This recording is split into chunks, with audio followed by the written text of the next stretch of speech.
여러분 한번 생각해 보세요. 나무는 땅에 뿌리를 받고 있을 때 가장 행복하겠죠.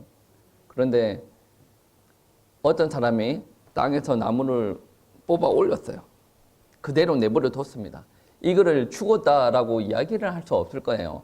그런데 땅에서 뿌리를 뽑는 순간에 죽었다라고 표현하기는 좀 애매모호하지만 그때부터 죽음의 증상들이 나타납니다. 녹색인 이파리가 조금씩 옅어지면서 노란색이 되어져 가고 잎이 떨어져요. 그리고 뿌리가 말라져 가고 가지가 뒤틀어지기 시작하고 결국엔 줄기까지 말라서 이제 결국엔 그 생을 다하는 건데, 여러분, 나무는 무한대로 공급되는 땅과 딱 교제라고 표현해야 됩니까? 이게 맞물려져 있을 때 참된 자기의 삶을 자기 생명을 느낄 수가 있는 거예요. 그런데 떨어져 있을 때는 이 사망의 죽음의 증상들이 드러난다는 거죠. 여러분의 삶이 어떠는지는 모르겠는데 여러분과 여러분 주변의 사람들을 한번 살펴보세요. 저 사람이 나무에 뿌리 받고 사는 사람인가? 예를 들어서 나무에서 뿌리를 뽑힌 채 살아가는 나무의 모습대로 살아가고 있는가? 한번 생각 한번 해보세요. 어떤 모습대로 살아가고 있는 것 같습니까? 만약에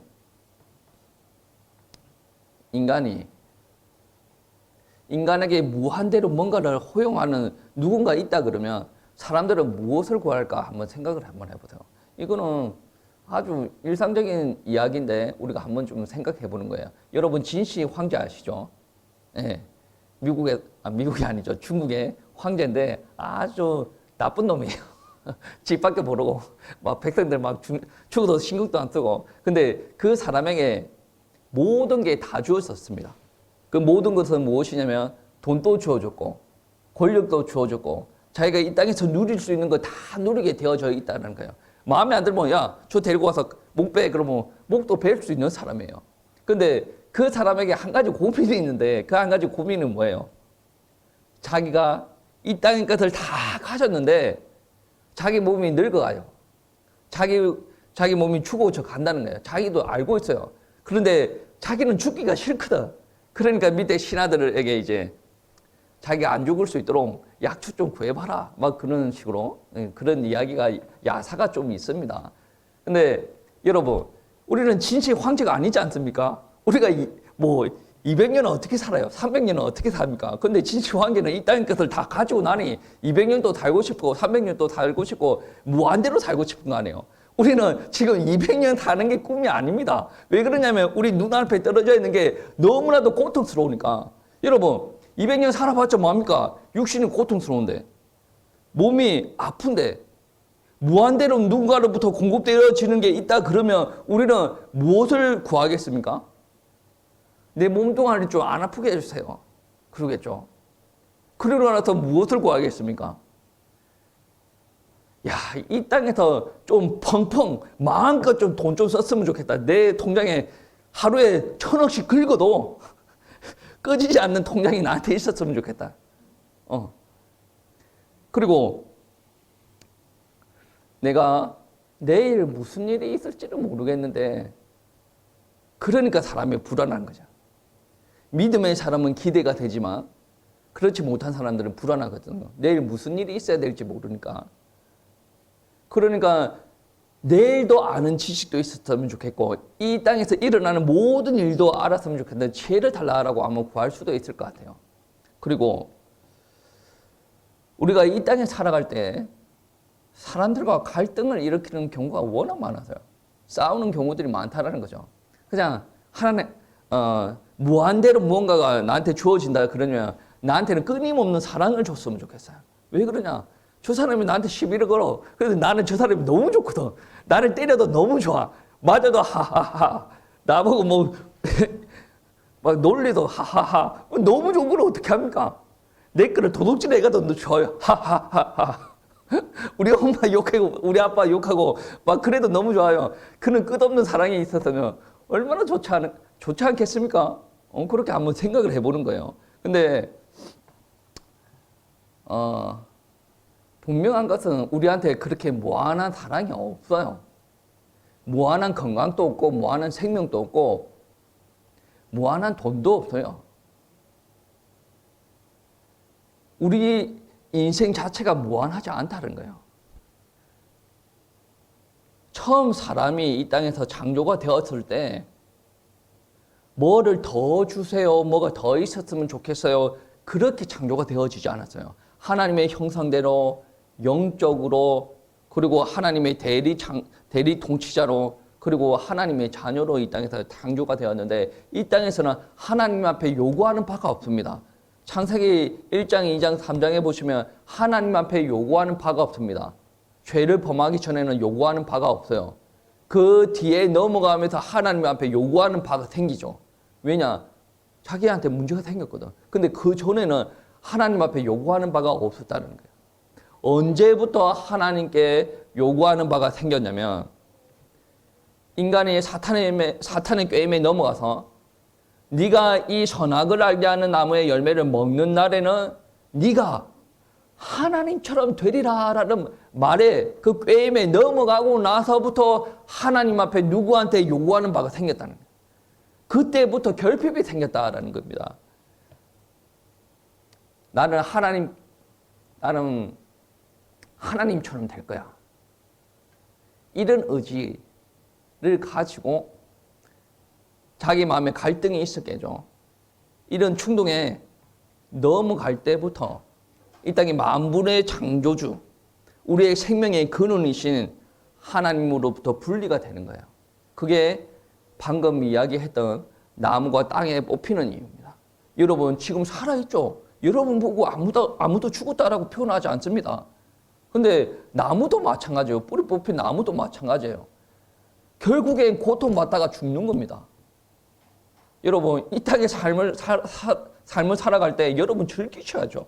행복해야죠. 기뻐야죠. 근데 대부분 사람들은 이 땅에 많으면 100년인데 그 100년 살 동안 기쁨과 행복을 거의 못 느끼고 살다가 죽음의 고통들 속에서 발버둥 치다가 사람들이 죽어갑니다. 여러분 시간표가 몇 년 남았습니까? 저보다 많이 남았을 수도 있어요. 제가 제 인생을 모르니까 제가 빨리 가실 수도 있으니까. 근데 여러분 반드시 이걸 아셔야 됩니다. 하나님께서는 창조주고 우리는 피조물이에요. 그 말은 무슨 말씀이냐면 하나님께서는 이 땅 만물을 창조하신 분이에요. 만드셨다는 거예요.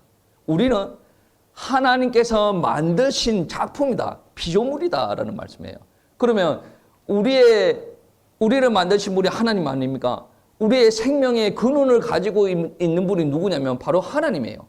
그러면 우리가 살아가야 되는데 생명이 있어야 살아가지 않습니까? 우리의 생명의 근원 되신 분이 하나님이시라고 한다면 우리는 그 생명의 근원 되신 하나님을 의존해야 됩니다. 어려운 말이죠. 조금 쉽게 표현을 하면 옛날부터 큰 강 주변에 큰 도시와 큰 나라가 생겼습니다. 우리나라도 마찬가지죠. 우리나라도 한강 주변에 큰 도시가 만들어지고 우리나라도 낙동강 이런 큰 강 주변에 사람들이 모여들기 시작하는 거죠. 왜 그러냐? 사람들은 아무리 돈이 많아도 물을 떠나서 살 수가 없어요. 때에 따라서는 강이 물줄기를 텄다 그러면 그 물줄기를 트는 것에 맞춰서 살아갑니다. 사람들이 바보가 아니거든요. 우리 이 지역은 장마가 있지 않습니까? 홍수가 있지 않습니까? 폭우가 쏟아지면 그 물이 넘쳐가지고 사람이 인명사고도 일어나기도 합니다. 그럼에도 불구하고 옛날부터 어디에 사람들이 살았습니까? 강 주변에 살았어요. 왜냐? 우리 육신의 생명의 근원이 누구예요? 물이에요. 강 주변에서 절대로 벗어날 수가 없다. 강이 때에 따라서 범람을 한다 그래도 우리는 강 주변에서 벗어날 수가 없어요. 요즘에 벗어날 수가 있죠. 하수 시설들이 워낙 잘 돼 있으니까. 우리도 저기 어디 저수지에서 물을 퍼가지고 먹고 우리 수도꼭지만 틀면 물이 나오잖아요. 예전에는 그렇지 않았다. 그럼에도 불구하고 늘 생각할 수 있는 게 뭐냐면 하수도를 타고 들어오더라도 물이 안 들어오는 데는 우리는 절대로 살아갈 수가 없다는 거예요. 생명의 근원, 육신적인 생명의 근원이 물에 있다라는 거죠. 그런데 우리 인간의 생명의 권원은 누구냐면 하나님이시다. 하나님이신 그분이 우리를 만드셨고, 처음부터 창조하실 때는 영적인 존재로 창조하셨고, 그분과 함께 교제하고 있을 때 가장 행복하도록 사람을 창조해냈다라는 거예요.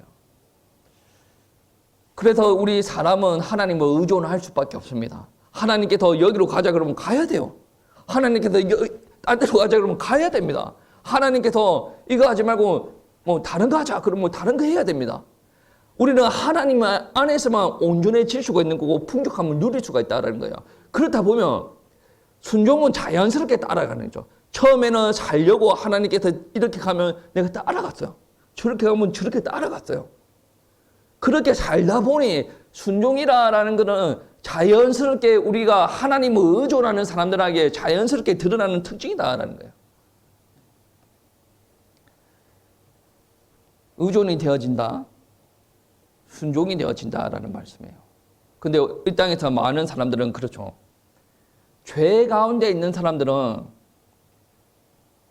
순종을 싫어합니다. 자기 것을 강하게 주장하기를 원합니다. 하나님의 말씀이 이게 맞습니까? 아니, 나는 아닌 것 같은데. 계속 자기 것을 주장합니다. 자기 주장이 강하면 강할수록 어떤 게 강하냐면 죄의 본질이 그 안에 강하게 역사하고 있다는 거예요. 강하게 역사하고 있다는 것은 하나님 앞에 순종이 안 되어진다는 거고, 그리고 그 죄의 근성 때문에 어떠한 일들이 일어나냐면 하나님으로부터 단절되고 소외되는 일들이 일어나요. 하나님과 갈등이 일어나고 문제가 일어난다는 거예요. 그러면서 사랑과 소외가 되고 사랑과 단절이 되어지게 있어요. 이 죄라는 것을 가지고 있으면 내가 어떠한 존재인지 착각을 하게 되는 거예요. 내가 어떠한 존재인지 착각을 하게 되면 하나님 앞에 안 가려고 해요. 돈 조금 있으면 돈으로 그것을 해결하려고 그러죠. 육신이 조금 건강하면 건강으로 좀 해결하려고 그러죠. 내 인생을 즐기려고 그러죠. 근데 여러분 인생 아무리 많이 즐기더라도 그 순간에는 쾌락이 있을 수는 있어요. 근데 진정으로 여러분 안에 오는 참된 행복은 없습니다. 여러분이 어떻게 창조가 되어졌고 여러분이 어떤 존재인지 알아야 됩니다. 그거는 죄 가운데 있는 사람은 알기가 힘들다. 정말로 복음을 받아들인다라고 하는 사람은 내가 어떤 상황 가운데 있는지 아는 사람이에요. 제 주변에 어떤 사람들의 간증을 듣다 보면 정말로 지금 막 죽을 판국인데도 자기가 죄인인지 몰라. 하나님의 은혜가 필요하지 않다라고 그래요. 그런데 돈이 많아. 돈이 많은데 정말로 하나님의 은혜가 임한 사람은 와, 내가 죄인이구나. 그리고 하나님의 은혜가 필요하구나 라고 고백하는 사람들을 많이 봤다는 거예요. 여러분, 우리가 진정으로 죄인이라고 고백이 되어지려면 그 사람들한테 가장 먼저 선포가 되어야 되는 것은 복음입니다. 그리고 그 복음이 선포가 되었을 때 하나님께서 그들의 주장을 꺾으시겠죠. 여러분, 만약에 그러한 일들이 일어나지 않는다 그러면 여전히 자기 개인의 의지를 주장을 하고 독립을 하려고 그러죠. 하나님 앞에 순종을 하는 것이 아니라 내가 하나님으로부터 독립을 하려고 그러죠. 독립이 좋은다는데 우리 하나님께서 만드신 하나님의 형상대로 만드는 이 사람들이 하나님으로부터 독립이 되어지면 이거는 단절이에요. 하나님으로부터 무궁무진한 은혜와 축복과 이 땅에서 누릴 수 있는 게 공급이 되어질 텐데 그것과 단절이 일어난다라는 거예요. 여러분, 이 땅에서 많은 사람들과 싸워요. 갈등이 있습니다. 왜 그럴까요?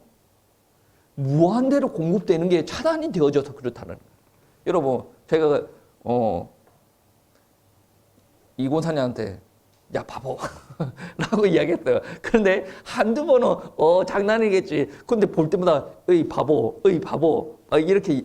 근데 이게 그대로 이 상황이 지속이 되어진다 그러면 마음에 슬슬 걸리기 시작해요. 짜증이 나기 시작합니다. 그리고 나보고 바보래 치든 막 그러면서 이제 서로 갈등이 일어나기 시작해요. 이 땅에 있는 모든 사람이 그렇다는 거예요. 사랑이라는 거 무한대로 공급을 못 받았기 때문에 그래요. 이야기했지 않습니까? 옆에 사람이 찌르고 공격하고 막 그렇게 했을 때 내가 허허 그러면 끝나는 거예요. 마냥 사랑스럽거든. 목사님 왜 그래요? 목사님, 목사님 참 이상하네. 그게 우리 성도님들이 사랑스러워도 허허허 하면 끝나는 거 아닙니까? 근데 성도가 뭐 그랬다고 해서 야 따라와봐.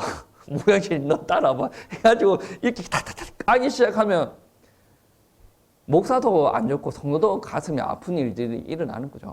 그리고 뭐 여러분 우리들 가운데 제한된 자원을 가지고 이렇게 이 땅에서 살아간다 그러면 우리들 안에 문제 해결되는 게 거의 일어나지 않을 겁니다. 사람의 손으로 해결하는 것 정도의 수준에 더 지나지 않을 거예요. 우리한테 제한된 것으로 계속 살아가라라고 한다면 사실 부모가 자녀에게 대하는 자세도 그렇게 사랑스러운 자세로 대하지 않을 겁니다. 어떻게 보면 부모와 자식 아니면 부부 간에도 서로 상처를 주는 이야기를 계속 하게 될 겁니다. 왜 그런 줄 아십니까? 죽음의 증상들이 우리 배경이 되어서 우리한테 계속 죽음의 증상들의 것들을 계속 이야기를 하는 거예요. 계속 보내주는 거예요.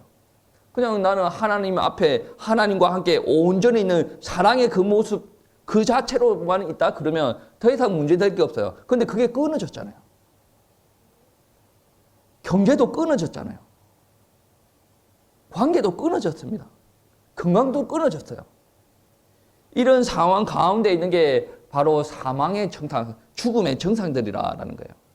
이 죽음의 증상들은 뭐로 맺혀진 열매인 줄 아십니까? 죄로 맺혀진 열매.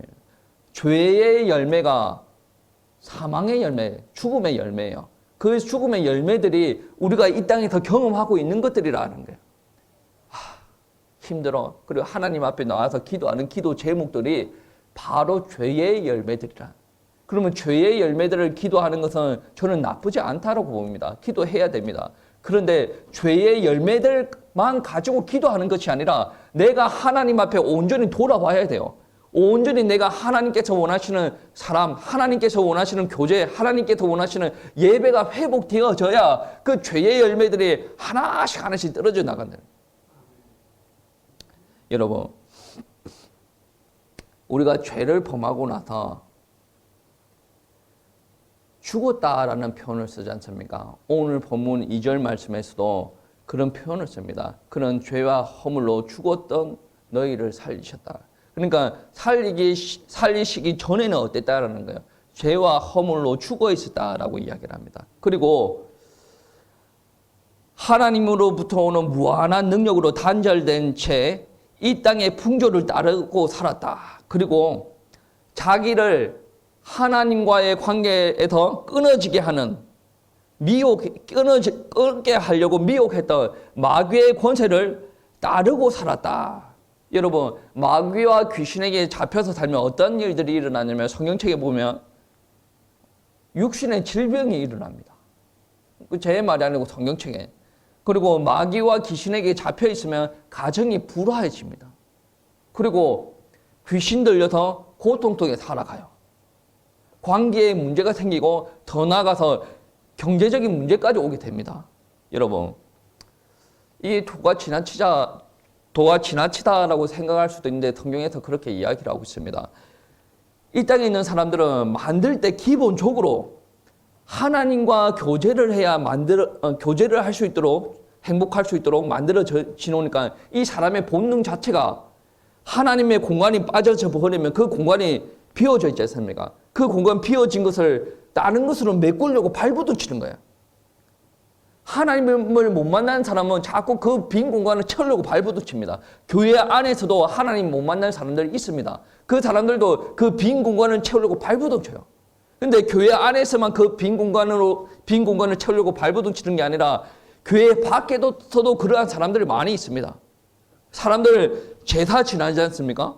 빈 공간을 못 채워놓으니 계속 제사를 지냅니다. 그런데 성경에서는 어떻게 이야기하냐면 그 제사를 이방 신들에게 지내는 제사다라고 표현을 하는 겁니다. 그게 뭐, 여러분, 우리는 어떻게 해야 행복하고 어떻게 해야 회복된다라고 이야기를 했습니까? 땅에서 뽑힌 나무가 자기가 원래 뽑힌 그 땅에 꽂혀야 더 행복하게 살아가지 않습니까? 근데 자기가 원래 뽑힌 땅과 상관없는 다른 땅에 꽂혀놨다. 자기가 좋아하는 땅은 물이 잘 빠지고 그런기가 좋은 그 땅으로 심어놔야 되는데 지렁탕에다 던져놨다. 이 나무가 잘 살겠습니까? 웬만하면 살기가 힘듭니다. 우리가 그러한 형국이라는 거예요. 급해가지고 아무 때나 꼽는 거예요. 우리는 우리 안에 하나님의 자리가 없습니다. 하나님의 자리가 없으면 하나님을 모셔야 됩니다. 그래야 우리가 회복이 되는데 급한 나머지 절에 가고 천주교 가고 막 여기 가면서 종교 행위를 하는 거예요. 하나님의 자리로 메우려고. 근데 하나님께서 들어오시는 것이 아니라 귀신이 들어오고 다른 것이 들어오다 보면 어떤 일들이 일어나냐면 죄의 증상들이 더 심해집니다. 경제적인 고통 더 심해집니다. 육신적인 고통 더 심해집니다. 고통 속에서 살면서 이 사람들이 벗어날 수 없는 게 뭐냐면 본질상 진노의 자녀였다.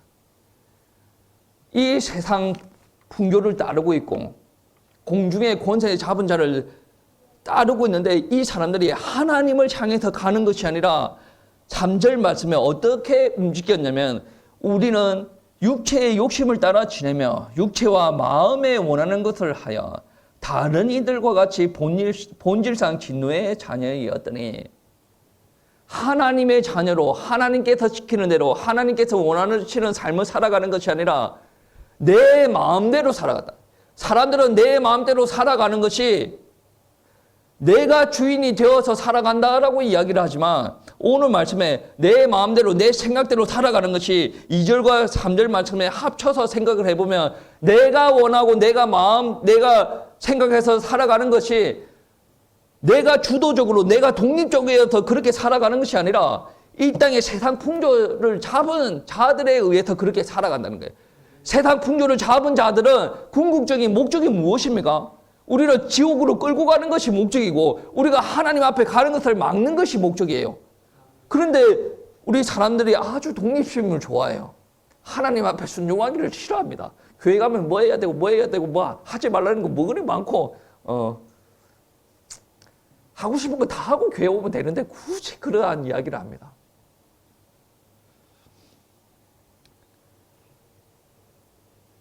사람들이 그렇게 살아가다 보니 하나님을 만나지 못하고 하나님 앞에 순종하지 못하고 결국에는 자기 안에 갇혀서 자기 안에 제한된 능력 가지고 이 땅에서 살아간단 말이에요.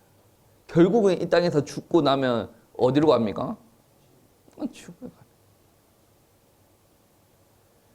사실 우리 능력으로 구원을 받을 수가 있다라고 이야기를 하면 구원의 문제를 이야기할 필요가 없는 거죠. 근데 우리 능력으로 우리의 상태를 구원을 할 수가 없는 거예요. 여러분 영원 구원이 되어서 여러분이 천국 간다. 그것도 엄청난 큰 축복 아닙니까? 근데 그게 영원 구원돼서 천국 가는 것도 큰 축복이지만 우리 육신은 아무렇게 되어도 됩니까? 아닙니다. 여러분 육신도 구원 받아야 돼요. 이 말을 또 유튜브에서 보고 이상한 쪽으로 몰아붙이면 어쩔 수가 없는데 성경에 보시면 예수를 믿고 고난 가운데 빠지는 사람들도 있어요. 그렇죠? 근데 성경에 보시면 하나님의 능력으로 세우는 사람들 있어요. 때에 따라서는 높은 위치로 보내는 사람들도 있고 때에 따라서는 건강이 회복되어지는 사람들이 있어요. 때에 따라서는 경제가 회복되어지는 사람들이 있어요. 그 사람이 하나님의 영광으로 자기가 가지고 있는 것을 헌신하고 투자를 하고 하나님 앞에 경배하는 많은 사람들이 있다라는 거예요. 우리가 영원히 구원받아서 하나님 앞에 가는 건 너무나도 행복하고 너무나도 귀한 축복입니다. 근데 우리가 또 기도해야 될 부분이 뭐냐면 이 땅의 삶 또한 우리가 회복이 되어져야 된다라는 말씀입니다. 그러면 우리는 아무리 생각해도 우리가 구원을 할 수가 없어요. 그러면 어떻게 구원을 해야 됩니까? 우리는 우리 능력 가지고 구원을 할 수가 없어요. 우리가 능력 가지고 조금 한다 그러면 진시 황제처럼 다른 사람 죽여가면서 다른 사람보다 높은 위치에 올라가야 돼요. 다른 사람 것을 빼앗아 가지고 내 것을 만들어야 돼요. 그리고 자기가 왕위에 올라가지고 주변 사람들 다 죽여가면서 그러한 것을 누려야 되는데 그게 정상적이냐 말이죠. 정상적이지 않거든요. 그게 사람의 능력 가지고 자기가 잘 살려고 하니까 그러한 형상이 드러나는 거예요. 근데 하나님께서 말씀하시는 게 그게 모델이 아니다라는 말씀입니다. 하나님께서는 이렇게 나약한 사람들을 구원하시기 위해서 본인이 직접 나가셨어요. 본인이 직접 나가셨고, 그리고 그 구원을 하기 위해서 예수님을 이 땅에 보내주셨어요. 오늘 말씀 4절 말씀해 보시면 긍휼이 풍성하신 하나님이 우리를 사랑하신 그 큰 사랑을 인하여 허물로 죽은 우리를 그리스도와 함께 살리셨고 너희는 은혜로 구원을 받은 것이라. 처음에 우리는 하나님을 대적했어요. 하나님의 말씀에 불순종했어요. 그런데 하나님께서는 사랑이 많으신 하나님 아닙니까? 사랑이 많아요. 제가 이야기했지 않습니까? 너 바보야, 너 바보야, 너 바보야, 너 바보야, 너 바보야. 계속하면 기분 나쁘거든요. 계속 싸움질 걸으면 기분 나쁩니다. 여러분 한번 생각해 보세요. 여러분 태어날 때부터 하나님을 사랑했습니까? 하나님 앞에 지금까지 대적질하고 앉아있는 경우들이 많이 있지 않습니까? 그럼에도 불구하고 하나님이 우리의 그런 모습을 다 아시고 왜 죄 가운데 있으면 저럴 수밖에 없다. 그런데 죄 가운데 있는 우리들조차도 하나님께서 사랑하셔가지고 구원하시려고 독생자 아들 예수 그리스도를 이 땅에 보내주셨고 그 독생자 아들을 보내주시면서 무엇을 하기 위해서 보내주셨습니까? 그 아들을 십자가에서 죽이려고 보내주셨는 거예요. 자기 아들은 사랑하지 않는 하나님이 아니십니다. 공의의 하나님이신지라 그 죄의 대가를 철저하게 치르려고 십자가에 매달려 죽으신 거예요. 우리를 구원하시려고 누가 움직이신 거예요? 하나님께서. 그래서 4절 말씀에 그 긍휼이 풍성하신 하나님이 우리를 사랑하신 그 큰 사랑을 인하여 허물로 죽은 우리를 그리스도와 함께 살리셨고 너희는 은혜로 구원을 받았다. 우리가 구원받았다라고 하는 것은 하나님의 사랑으로 하나님의 은혜로 구원받은 거예요.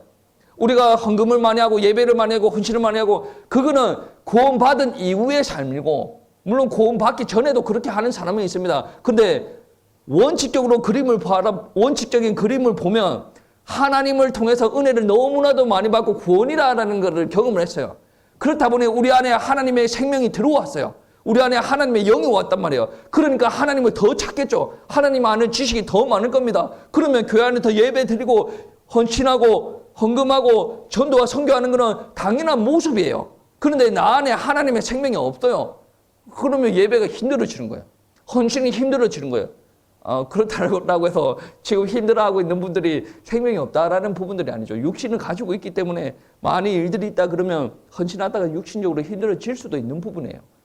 그런데 본질적으로 하나님을 안 믿고 신앙생활을 하는 사람들, 종교생활을 하는 사람, 교회 안에서 종교생활을 하는 사람들, 그 사람은 예배 드리는 것도 힘들어져.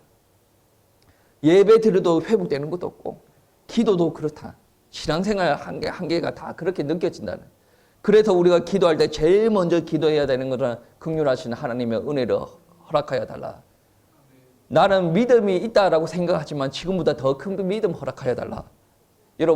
여러분이 하는 헌신과 예배 드릴 때 여러분이 복음을 느낀다. 여러분 분명히 기도해야 됩니다. 여러분 그거를 감당할 믿음은 지금 충분히 존재하지 않는 거예요. 근데 하고 나가야 되지 않습니까? 그러면 하나님 앞에 더 이상의 믿음을 하나님으로부터 공급이 허락되어 달라고 기도를 해야 됩니다. 우리는 이제 각 하나님 앞에 접붙임 바 된 사람이에요. 하나님의 자녀란 말이에요.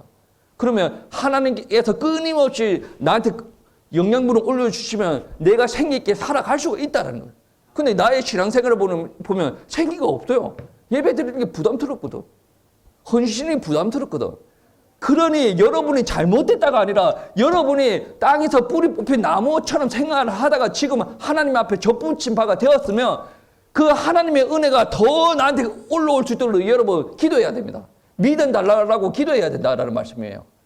하나님은 무한대의 은혜와 사랑을 무한대의 자원을 우리들한테 공급하여 주실 기본적인 마음과 사랑이 준비가 되어져 있는데 내가 이 정도만큼 하면 됐다라고 마음을 닫는 순간에 예외적으로는 하나님께서 강력히 밀어붙이지 않는 순간에는 더 이상 역사는 일어나지 않습니다.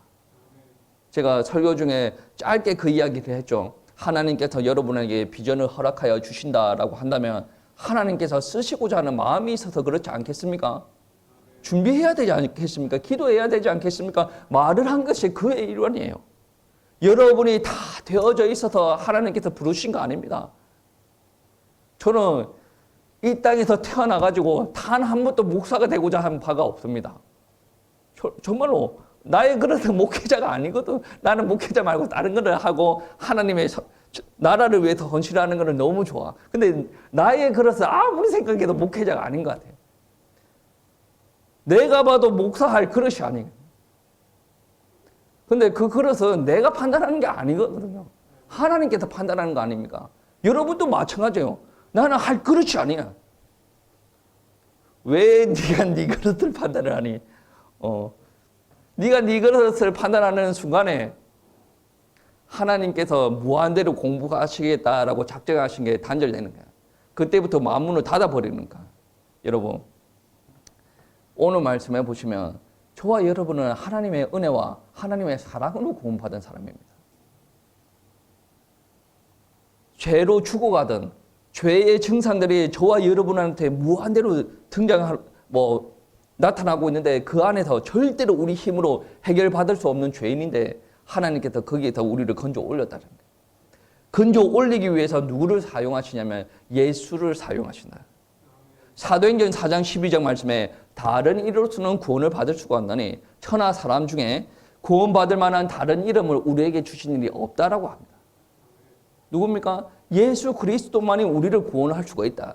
그리고 마태복음 1장 21절 말씀해 보시면 아들을 낳으리니 이름을 예수라라. 이는 그가 자기 백성을 그들의 죄에서 구원할 자이심이라.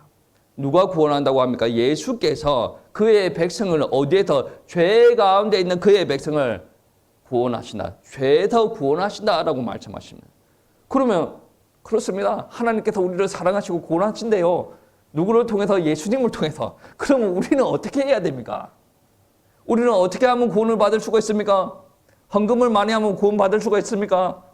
그러면 저는 구원 받을 대상에서 죄가 되는 거예요. 성경에서 이야기하는 대로 가야 되죠. 8절 말씀에 우리 다 같이 합독하시겠습니다. 너희는 그 은혜에 의하여 믿음으로 말미암아 구원을 받았으니 이것은 너희에게서 난 것이 아니요 하나님의 선물이라. 뭐 하면 된다라고 합니까? 믿으면, 예수님께서 십자가에서 이루신 일들을 믿으면 된다라고 이야기를 하고 있습니다. 우리가 죄인이라는 것을 고백을 하고 그 예수님께서 그리스도의 사명을 십자가에서 다 이루셨다라는 것을 믿으면 우리는 구원받는다. 그러면 내가 믿으면 되겠네요. 근데 여기서 본문에서 무서운 말이 하나가 있어요. 무섭지 않은데 안 믿는 사람한테 무서운 말이에요. 믿음도 내가 믿고 싶다고 해서 믿는 게 아니라 8절 첫 부분 보시면 너희는 그 은혜에 의하여, 은혜가 임하여야 믿는 행위도 믿음도 생긴다라고 합니다. 하나님의 은혜가 임하였을 때 너희 가운데 믿음이 회복이 되어지고 예수가 믿어짐으로 너희가 구원을 받을 수가 있다라고 이야기를 합니다. 그게 왜 그러냐면 우리가 열심히 해서 구원을 받았다 그러면 너희의 행위로 자랑을 할 것이 아니냐. 그게 9절 말씀인데 8절 말씀에 그래서 하나님께서 선물을 허락하여 주셨다. 이렇게 선물로 허락하여 주셔도 자기가 잘났다고 이야기하는 사람들이 있지 않습니까? 성경책에 못 박아놨어요. 너희가 잘나서 너희가 행위를 잘해서 구원받는 게 아니라 하나님의 은혜로 믿음으로 말미암아 구원을 받았다라고 말씀하시는 거예요. 그리고 나서 여러분의 신앙생활이 시작이 되어질 때 기도하고 예배드리고 헌신하고 전도 선교하는 것이 구원의 대가, 구원으로 말미암아 하나님을 믿는 사람들의 자연스러운 모습이 되어질 것이다라는 겁니다. 여러분, 하나님께서 10절 말씀에서 그렇게 말씀하시고 있는데 하나님께서 우리를 만드셨어요. 그리스도 예수 안에서 선한 일을 하기 위해서 우리를 만드셨어요. 그리고 하나님께서 미리 예비하셨다라고 이야기를 합니다. 이 일은 하나님이 전에 예비하사 우리로 그 가운데서 행하게 하려 하십니다. 하나님께서 다 작정하셨고 예비하셨다라는 거예요. 이 말씀은 누구에게 하는 겁니까? 교회 밖에 있는 사람들한테 하는 겁니까? 교회 안에 있는 사람들한테 하는 겁니까? 교회 안에 있는 사람들. 2장 1절 말씀해 보시오. 그런 허물과 죄로 죽었던 너희를 살리셨도다. 이미 살렸다. 그런데 예전에 너희가 이렇게 죽지 않았은가? 그리고 10절 말씀에서도 전에 예비하사 우리 가운데 행하게 하려 하십니다. 이미 우리는 하고 있는데 하나님의 작정으로 말미암아 하나님의 은혜로 말미암아 지금 우리가 이 가운데 있다. 물론 에베소서는 에베소 교회를 통해서 하고자 하는 말씀인데 하나님의 이 말씀은 지금 하나님을 믿는 사람들에게 하시는 거예요. 저와 여러분은 구원을 받았습니까? 구원을 받지 못했어요. 하나님의 은혜로 믿음으로 말미암아 우리는 구원 받은 사람이에요. 그러면 우리 신앙생활은 끝났습니까? 어때요? 어떤 사람은 네, 조금만 더 즐기다가 죽기 한 3일 전에 와서 고백을 하겠습니다. 그거는 진짜 모르는 사람이에요. 그거는 죄가 뭔지도 모르고 하나님과 동떨어진 것도 모르고 예수 그리스도가 어떤 일을 했는지도 모르는 거예요. 정말로 머릿속으로 그러면 내가 구원받겠네. 그걸로 구원받을 수 있는 사람들이 아니란 말이에요. 정말로 이게 내가 죄 가운데 있고 이게 정말로 구원의 방법이고 이게 정말로 하나님께서 예수 그리스도께서 하신 능력이라 사역이라 그러면 나는 거기에 적극적으로 동참을 하고 받아들인다라는 말씀입니다. 우리는 이미 이 시간에 예배 드리고 하나님을 믿고 예수 그리스도를 영접한 사람들은 구원 받았다라고 볼 수가 있는 거예요. 그런데 빌립보서 2장 12절 말씀에 이런 말씀이 있습니다. 그러므로 나의 사랑하는 자들아 너희가 나 있을 때뿐 아니라 더욱 나 없을 때에도 항상 복종하여 두렵고 떨림으로 너희 구원을 이루라. 예수 그리스도를 믿는 사람들은 이미 하나님의 자녀와 하나님의 백성이 되었어요. 그런데 우리는 앞으로 이미 우리한테 구원이 왔지만 아직 완성되지 않는 구원을 위해서 달려갈 신앙의 경주자라는 말씀입니다. 여기서 우리 신앙의 방향성을 좀 설정할 필요가 있어요. 하나님께서는 우리 죄인들을 위해서 우리 죄인들을 구원하시기 위해서 예수 그리스도를 십자가에 지시게 하시고 그 복음으로 말미암아 우리 죄 가운데 있는 우리를 건져 올렸어요. 건져 올렸는데 이 사람이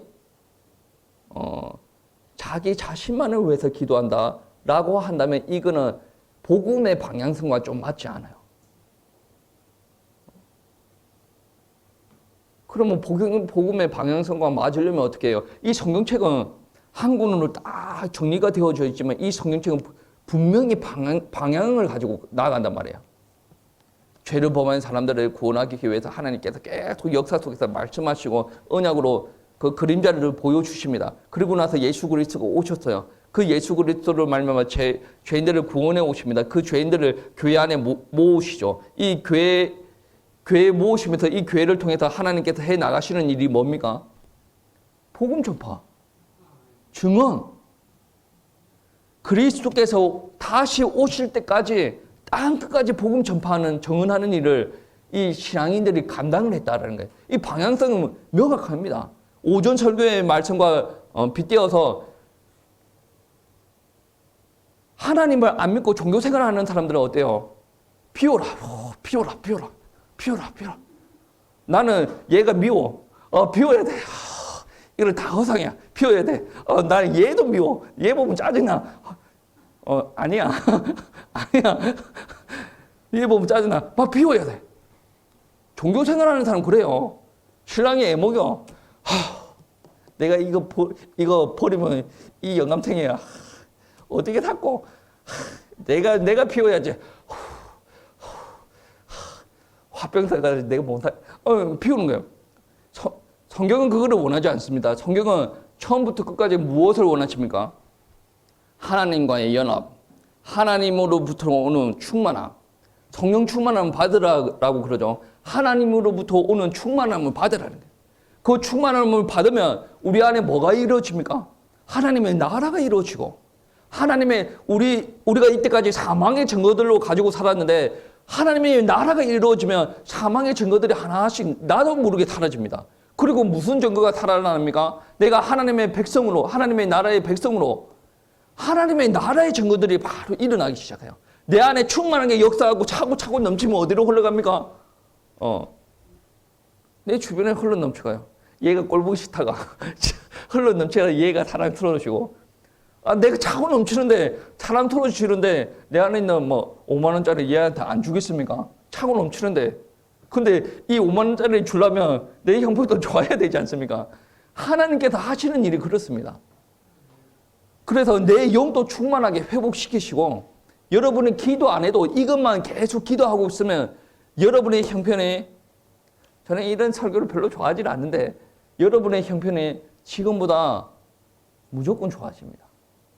그런데 한 가지 명심해야 되는 것이 무엇이냐면 이 복음이, 우리에게 임한 이 복음이 정말로 나의 생명을 살리는 참된 복음이라고 한다면 여러분은 회복과 나의 경제가 좋아지고 가족 간의 관계가 좋아지는 그것만 붙잡고 나아가는 것이 아니라 하나님의 복음을 붙잡고 나아가는 중에 때에 따라서는 가족 간의 관계가 조금 문제가 있을 수도 있습니다. 왜 그런지 아십니까?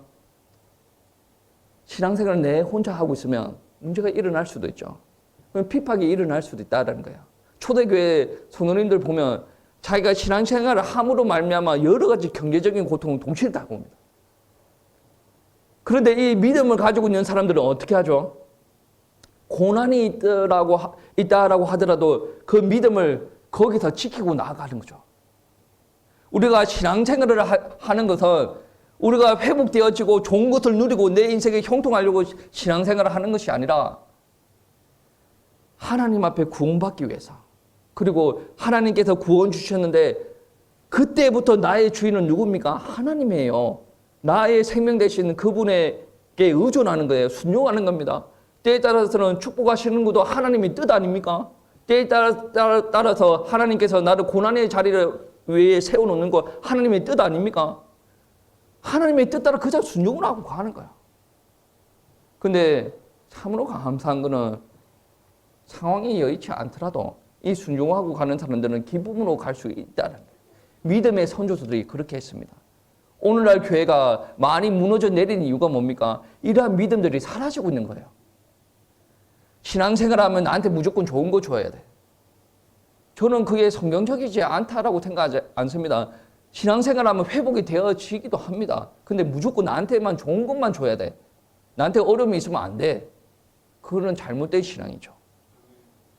구원이라는 것은 나한테 무조건 좋은 것만 오는 게 아니에요. 구원이라는 것은 죄의 증상들, 죄의 사망의 자리에 갇혀있는 내, 고통 가운데 갇혀있는 나, 영적인 고통도 포함되는 거예요.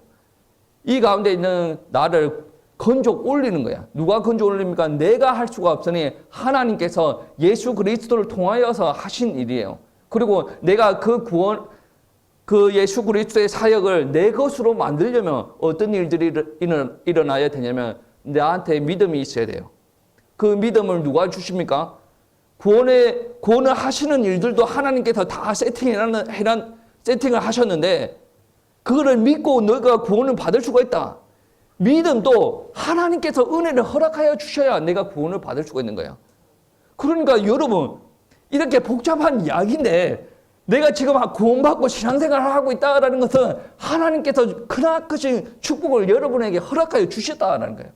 여러분의 상황은 좋든 나쁘든 상관이 없습니다. 내가 진정으로 하나님을 믿어지고 하나님이 믿어지고 하나님 앞에 예배 드리고 있고 하나님의 말씀을 순종을 하고 살아가는 그리스도인이라면 여러분 하나님 앞에 구원받은 하나님의 백성들 아닙니까? 뭐 지금까지 복잡한 이야기를 했는데 간단하게 이야기하면 내가 정말로 하나님을 믿어지고 하나님의 백성이라고 인정이 되어진다면, 믿어진다면 여러분은 하나님의 크나크신 은혜를 받은 사람이에요. 이 구원을 받았다 이후에 어떻게 되든 상관이 없어요. 왜냐? 내가 하나님만 의지하고 순종을 하고 나아갈 때 하나님께서 인도하실 것이니까. 그때부터 또 다른 하나님의 구원의 역사를 체험하게 될 것이다 라고 저는 확신합니다.